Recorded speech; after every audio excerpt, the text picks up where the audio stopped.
So last week when we were together, we started Matthew 23, Jesus' last public sermon, which is somewhat unexpected in content because you would think his last public sermon would be something about grace or mercy. But he starts off teaching to his disciples about false teachers. And if you think about it, we talked about how it makes sense. He knows that he's going to be within days nailed to the cross and then resurrected and then ascended to heaven. His disciples, his sheep, are going to be left alone without him physically there. And at that point, as Paul phrases it to the Ephesian elders, grievous wolves are going to try to come into the pack, into the flock, and devour the sheep. So Jesus points out, he's speaking of the scribes and the Pharisees, but he's talking to the multitude and to the disciples, saying, look at these guys. This is what you are to avoid.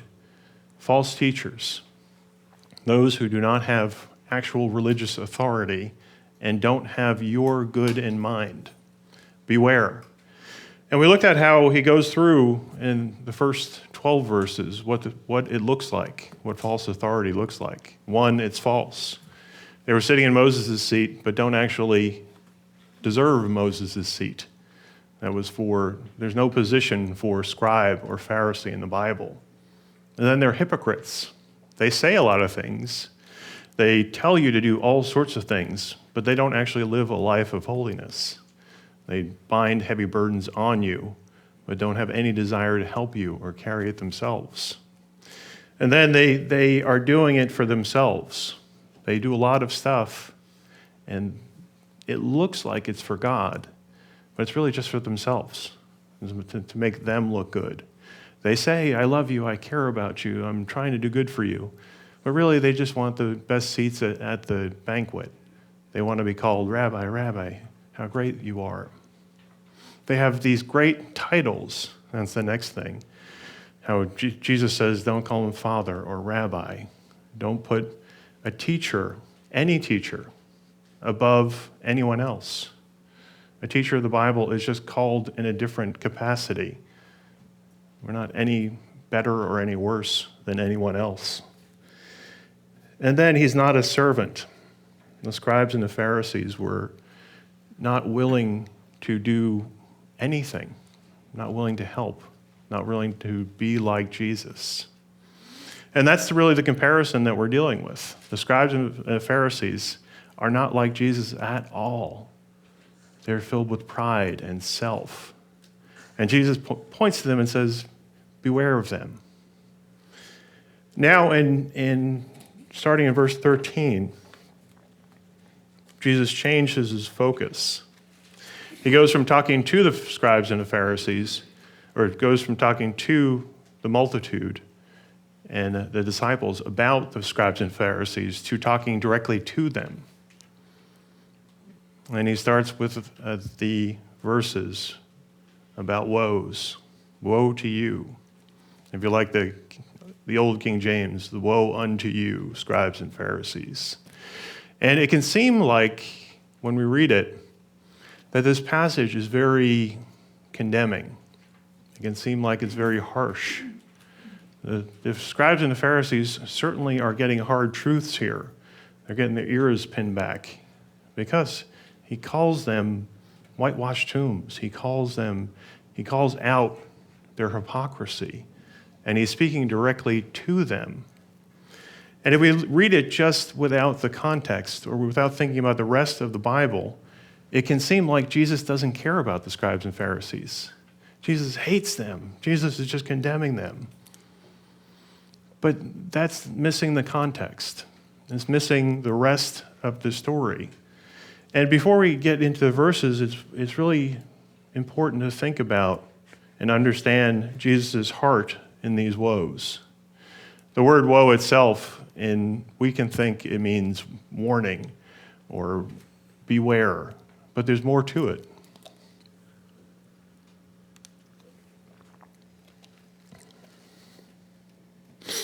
The word itself in Greek implies sorrow in the speaker.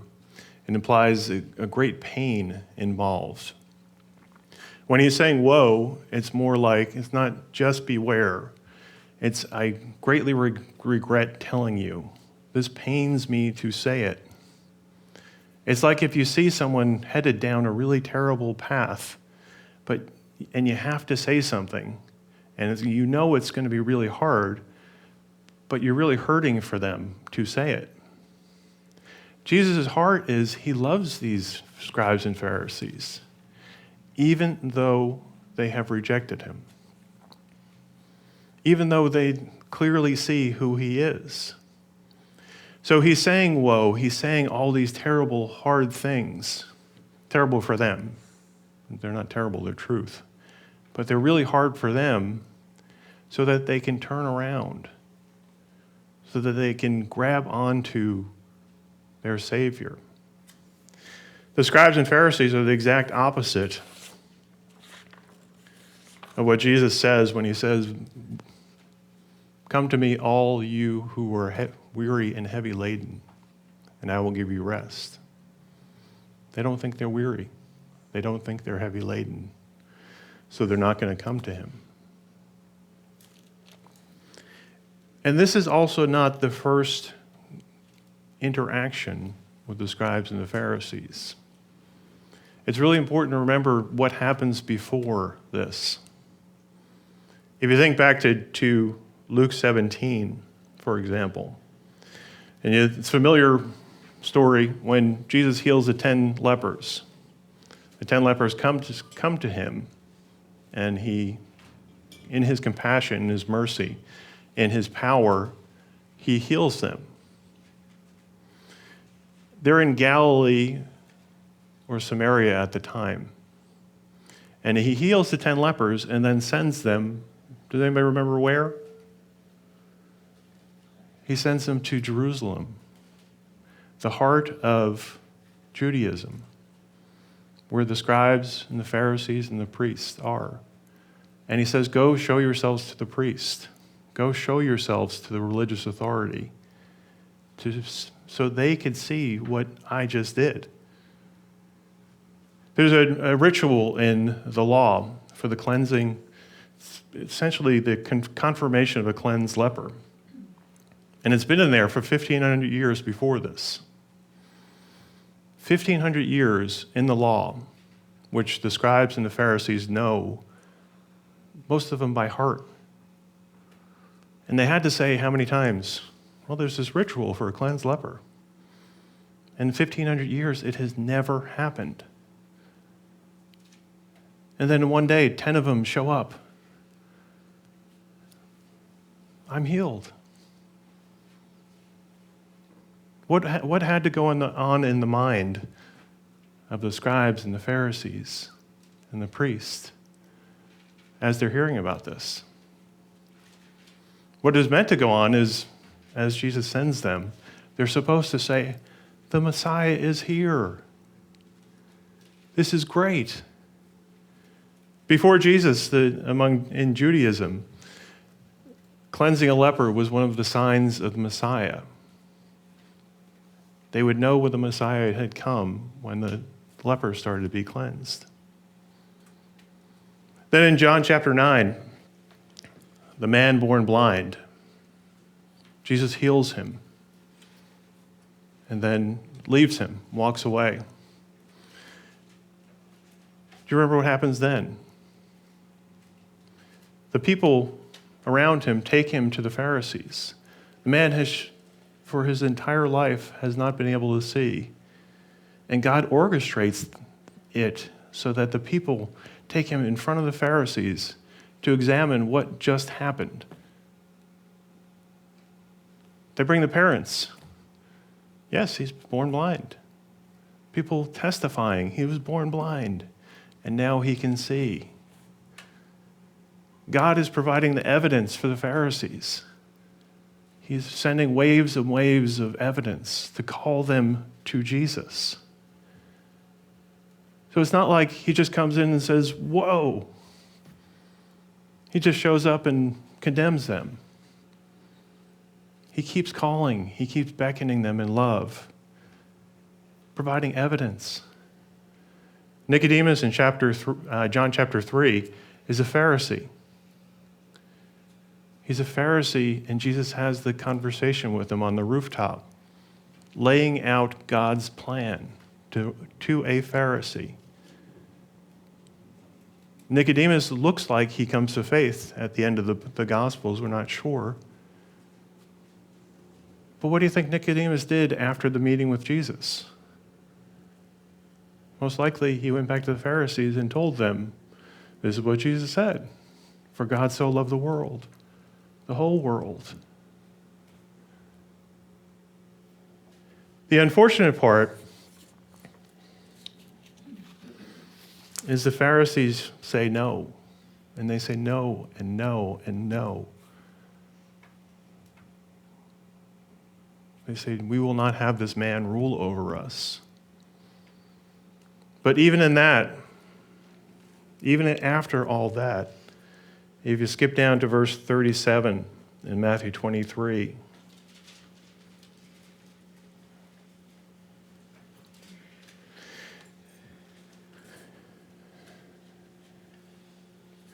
we see Jesus' heart so clearly on display.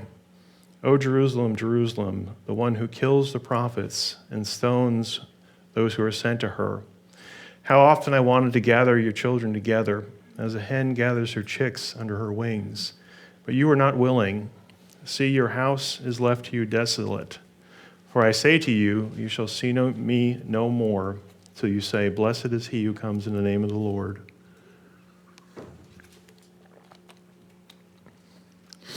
When it says how often I wanted, the word in English does not have enough emphasis. It means how I would have loved to, how I longed to, how I would have rejoiced to gather Israel. He says Jerusalem, but he's referring to the Jewish people who are rejecting him, who are going to kill him in just a couple of days. We talked about just a short time ago the triumphal entry. When he comes in, Jesus is riding on the donkey. When he sees Jerusalem, you remember what he does? He weeps. He sobs. The word indicates it's like sobbing.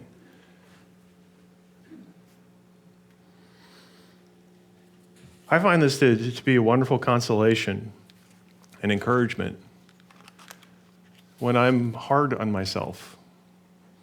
Do you ever get to the point where you feel God doesn't care, or you're too far gone, or I've sinned too much? God has been patient with me for how many years? I'm still struggling with this sin. I'm still dealing with it. The Pharisees and the scribes, Israel, is going to reject Jesus. They're in the process of rejecting him. And he provides really hard truths here. But his heart is still, this hurts. This hurts me. And I will do anything for you to bring you to me so you don't have to face what is coming. I'll do anything, even go to the cross for you, so you don't have to face what you deserve. I don't know what came to mind in that area where you feel like God's had enough. But these are the guys who are going to conspire, who are currently conspiring against him to nail him to a cross. And he still loves them and still calls for them, to them. He wants them to be saved. So whatever comes to mind can't be worse than that. And that's his heart for you and I.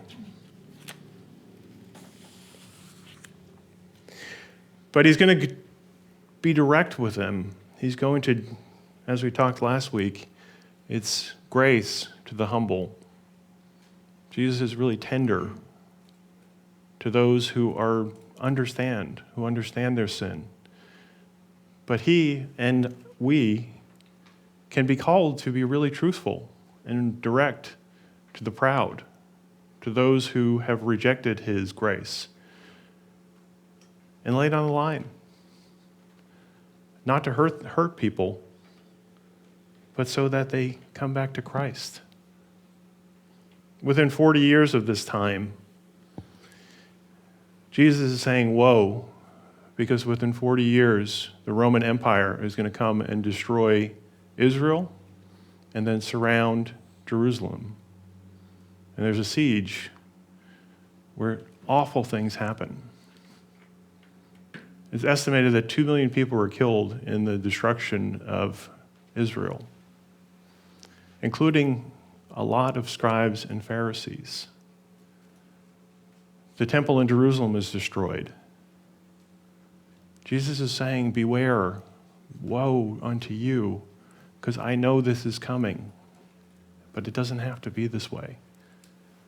Turn about, run away.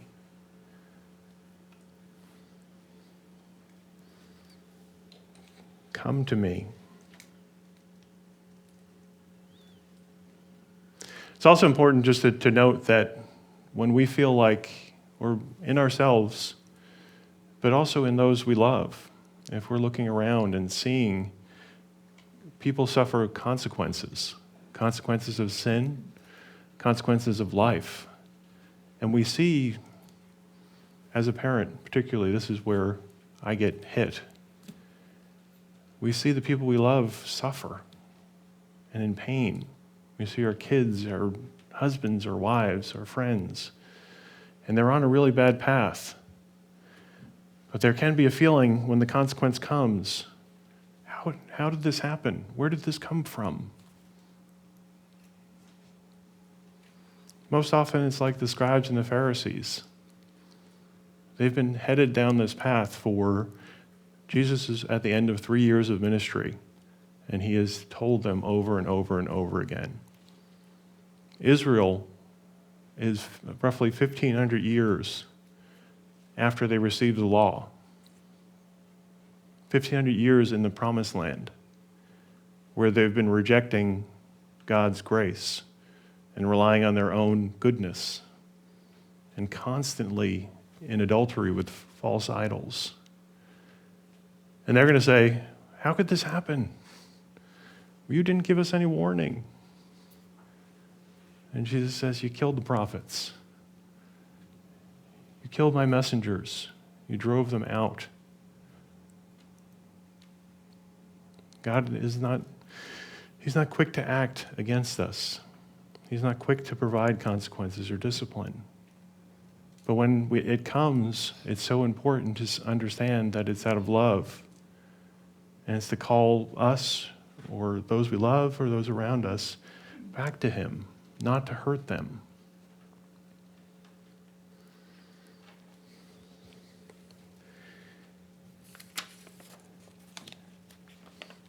In the passage itself, now we get to through the heart clear. Jesus is also talking specifically about the rejection of the kingdom by the Pharisees. He's describing their behavior, but he does so in a way that ties in with his teaching. If you remember back, it seems like quite a while ago now, when we were in Matthew 5, Jesus laid out essentially the constitution of his kingdom and the Beatitudes in the Sermon on the Mount. And remember the Beatitudes, blessed are you blessed are the poor in spirit, blessed are those who mourn.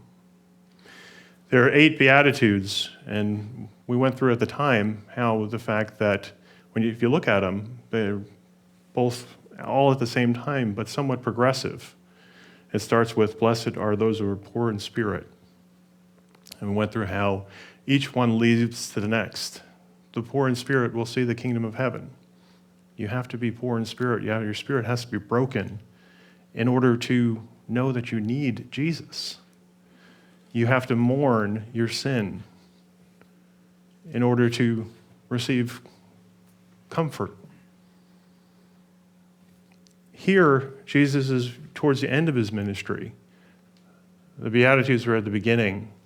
Here at the end, as he's pronouncing woes upon the scribes and the Pharisees, we see kind of a mirror image of the Sermon on the Mount.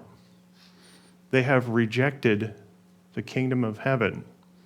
And Jesus is laying out essentially the cause against them, the charges. So if you look at verse 13,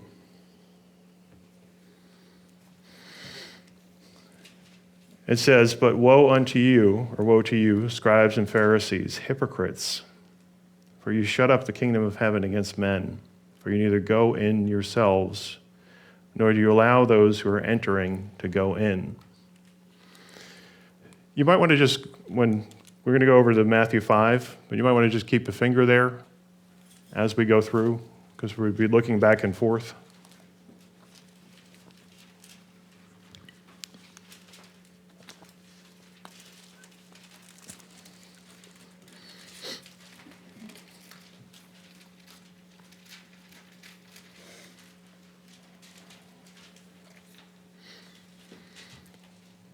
So Matthew 5, verse 3, in comparison, says, "Blessed are the poor in spirit, for theirs is the kingdom of heaven."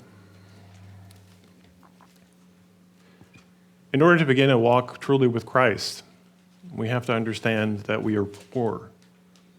It's not physical poverty, although it can go along with physical poverty. Poor in spirit means our spirit is poor. We're beaten down. We have to understand our essential bankruptcy in comparison to God. Through life outside of Christ, we have a record of the things we do or don't do with God. All the sins that we've ever done are recorded. And they, because God is a just God, have to be paid off at some point. Poor in spirit recognizes that there is nothing in me as a human, a physical human, that could ever pay off the price, what I owe to God. So that's when we recognize it, that's when we get broken and turn to God for mercy and forgiveness. It's what starts our journey, anybody's journey, in Christ. That's why Jesus calls those who are weary and heavy laden to come to him, to find rest from that wrestling with condemnation, wrestling with judgment. The Pharisees and scribes, in comparison, they're not poor in spirit. They don't understand the weight of sin upon them. You remember, the scribes are the lawyers. And Derek, I won't give you the shout out because it's not good here. The scribes are the lawyers, but it's a different type of lawyer. Those are the ones who would copy the copies, the manuscripts of the Old Testament, just over and over and over again. That was their job. So in the process, they learned, often memorized the Old Testament. And when there was a question about the Bible, the law, and how it applied, this new class of people developed, and they would go and say, "Okay, I don't know what Deuteronomy 4 means. Tell me what it is." That was the scribes. The Pharisees were the group of the religious/political party, and they believed, Pharisee means set apart. They believed that they were good enough to keep God's law, to gain his favor. They were extremely legalistic, and they had laws, 600 and something, about what we could do to please God.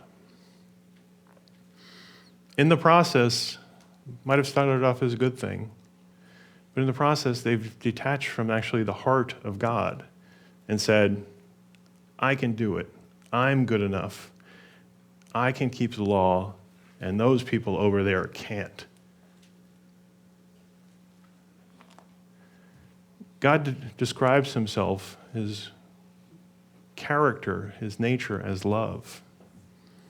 And in the process of attempting to follow God, they've completely lost love. They hate people. They hate everyone else other than the Pharisees.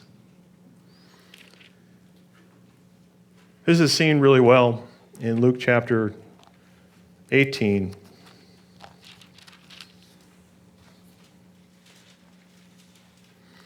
I'm going to be starting in verse 9.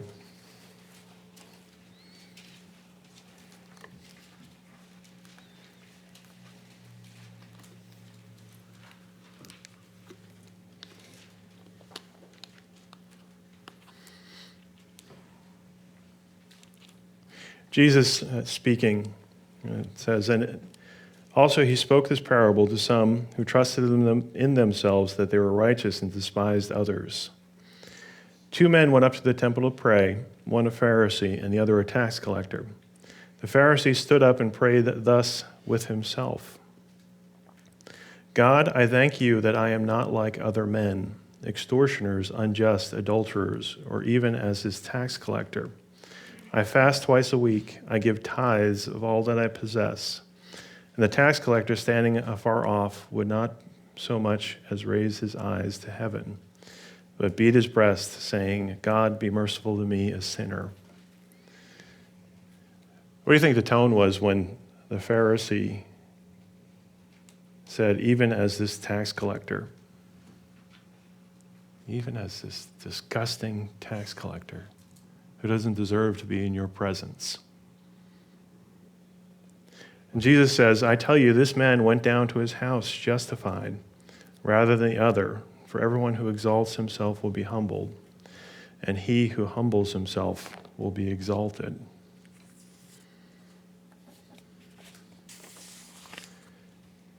So they don't get it. They're not poor in spirit. They're prideful. They're self-involved. They're self-righteous. They're self. And as a result, what do? Jesus says they lead people away from the kingdom of heaven. There's only two ways we're leading people. There's no neutral. We're either leading people towards Jesus and towards the kingdom of heaven, or we're leading people to destruction. Because the Pharisees choose themselves and their goodness and their pride, they're leading people to destruction. So what's the result? If you look at Matthew, for theirs is the kingdom of heaven. Since they're not poor in spirit, they don't have the kingdom of heaven. They shut up the kingdom of heaven against men, for they neither go in themselves, nor do they allow those who are entering to go in.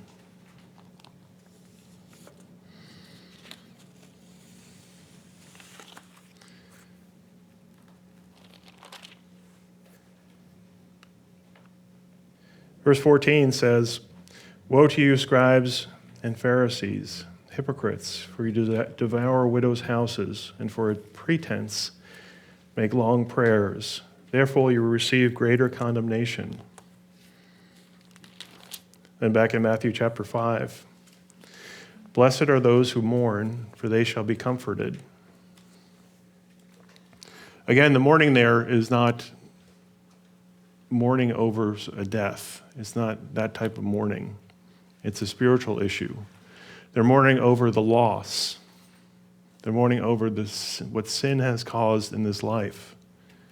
Those people will be comforted. But it requires seeing sin.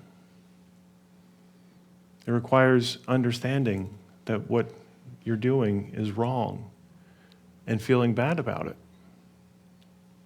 The Pharisees don't. What do? They devour widows' houses. They take advantage of those who are vulnerable and those who are in pain to enrich themselves, and then for a pretense make long prayers. They do it, they steal from people, and then they cover it with prayers and religiosity. They appear like they're holy as they're robbing widows' houses, rather than face the cost of what they did. It reminded me, I went to a religious high school. I myself was not religious, but I was there. I had the name of, would have called myself religious. Anyway, sorry. I went to a religious high school, and there was a lot of folks who were not actually believers in Christ. And one time there was one particular kid who we were friends with who was just a rabble-rouser. He would get in trouble all the time. And it was clear that he was not on a good path. But his parents would say, we give a lot of money to the school. We're on the board here. We're established here. You can't kick him out. You can't do this. They made up a justification, a reason why they're okay, and didn't have to mourn over their child's sin. Don't we do that all the time? All right, I won't speak for you guys. I think I do that all the time. People do that all the time. Because I do this. I read my Bible this morning, therefore it's okay that I was mad at my kids later. I feel like I'm doing well, therefore I don't have to face this part of my life. I read Psalm 137 this morning because it really struck me just how they're finally facing their sin. The Babylonian captivity was as a result of years and years and years of sin by Israel. And they're just going, and they're going, and they're going, and they're not repenting, and they're not repenting. And then they have to have their whole country destroyed, ripped out of their homes, dragged halfway across the world by a foreign power who was brutal. And that's when they get it. That's when they mourn. We mourn when we remember Zion.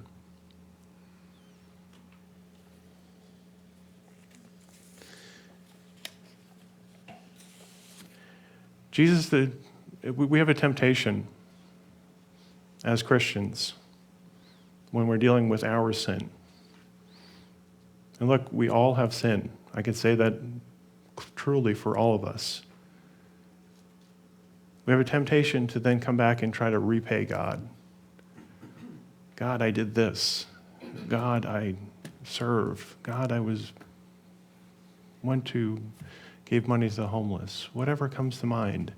I read my Bible. I prayed. All that stuff is good.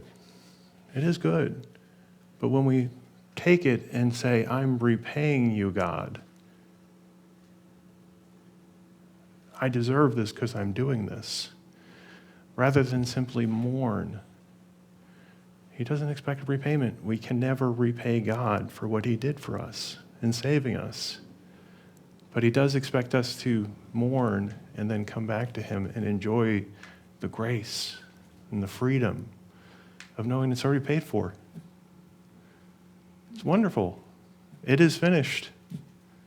Jesus cried on the cross. I know I've said this many times, but it's always good to be reminded. When he says it is finished, it's an accounting term from the ancient world, from the time. And it essentially is like taking a stamp and saying, paid in full. We can mourn over a sin, that's good, because we know that we shouldn't be doing it. But then we can never forget it's been paid in full.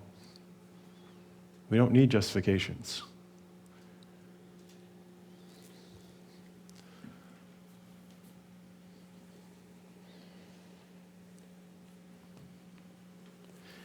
Woe to you, scribes and Pharisees, hypocrites, for you travel land and sea to win one proselyte. And when he is won, you make him twice as much a son of hell as yourselves.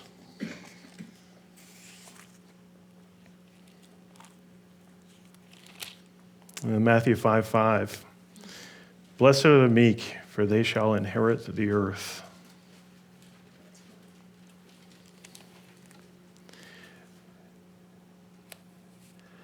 Meek is an attitude. Meek is not that we don't have any strength. Meek is, I don't have strength. My strength is worthless in this situation. Those who are poor in spirit start their journey with Christ. Those who mourn see the cost of sin in their lives. Those who are meek understand that there's really nothing we can do on our own to change things. There's nothing we can do to inherit the earth. There's nothing we can do to earn it. The saying, we are without power.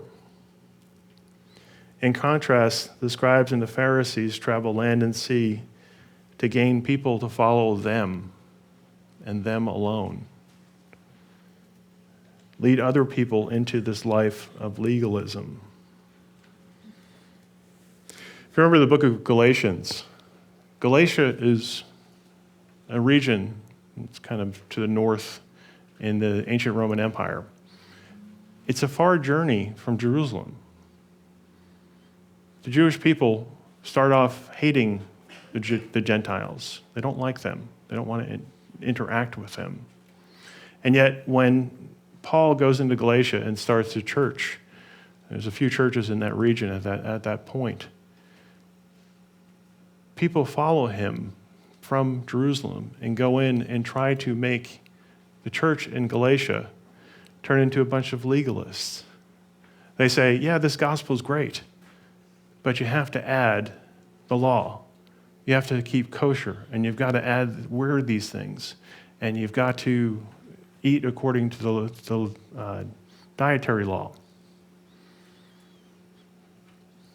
They've traveled this long distance in the ancient world when you didn't have trains and cars just to get people off the track of Jesus, away from freedom in Christ.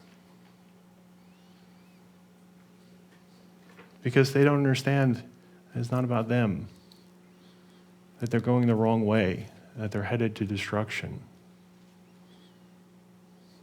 Legalism, I don't know, we've talked about the parable of the prodigal son before. And I think you see, we each have a little bit of the younger brother who is excess, the one who just takes life by both hands and takes everything in. And we understand that he is bad. We understand that the outward sinner who's drinking, boozing, and carousing is bad. And we're like, yeah, he's bad. But the older brother is just as lost as the younger brother. But he looks good. He's probably wearing a three-piece suit and smoking a pipe. And he looks respectable. But his heart is filled with darkness. The Pharisees are like the older brother in the fact they don't get it. The younger brother has been brought to the point where he is broken. He's poor in spirit. And he just throws himself on his father's mercy. And he finds rest. His father throws a party for him. He restores him to his place in the household and his place in the family. And the entire household is celebrating. But do we remember where the older brother ends up? He's outside. He's angry. He's self-righteous. He can't believe how wronged he has been. That's the effect of legalism in our hearts. That's the effect of we thinking our work is what makes us righteous. Paul talks about, we say we touch not, we taste not. That in itself doesn't do anything for us. It's just falling before our Father and receiving the love and the comfort, rejoicing with him, celebrating with him.